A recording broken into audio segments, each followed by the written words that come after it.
mean, sometimes I have a hard time wanting to talk about the work because no matter what I say about the work still is going to function on its own, and I can't really justify or explain it. I can only give you a sense of what is behind my thinking that motivates me to make it. But in the end, I believe the work stands on its own, represents, is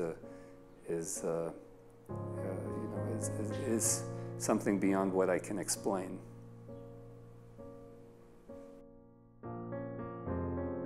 For me, the work came out of a certain place in time, primarily the mid-'80s when I moved to New York.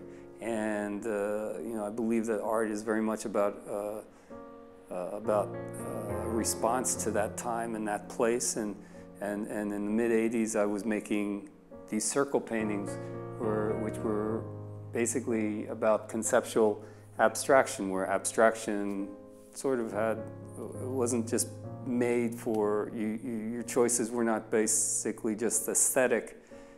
I think I was very interested in Ad Reinhardt's work and this concept of a perfect painting and what also made something original. And so I started making the same painting over and over and over again for several years. And then that led to making abstract paintings that were very systematically made or based on mathematical formulas. Over the years since, I sort of have reversed myself and made paintings that are somewhat very much about sort of a Zen-based way of looking at things and sort of come from, are motivated.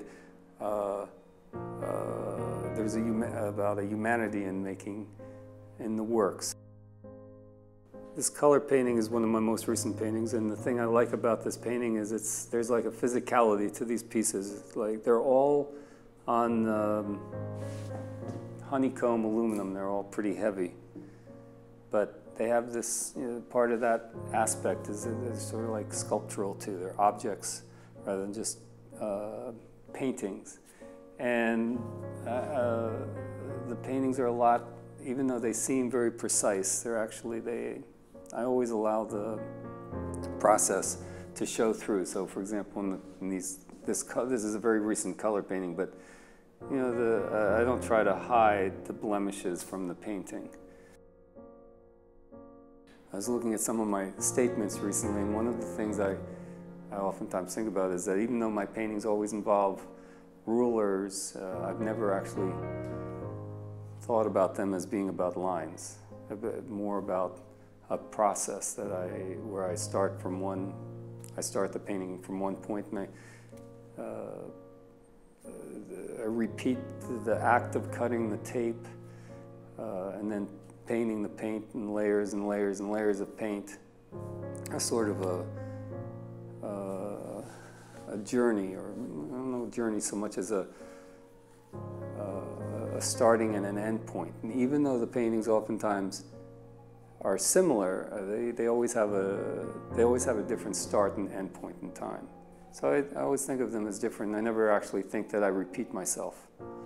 The thing about the white painting is that in many ways, it doesn't even feel like a painting. It feels like an object because you don't see any brush strokes or anything. They're not, but they are paintings, and I think that's one thing that I'm interested in. I do want my painting. I do want them to be read as paintings, and in that sense to show their imperfections. And I think there's something important about having the objects, even though I try to remove the brush as much as possible. That they're objects that are made by a human being, a person, as opposed to something that's manufactured. And for me, paintings are more objects that are expressions of ideas. I don't think of them as decorative objects or anything. I think of them as more as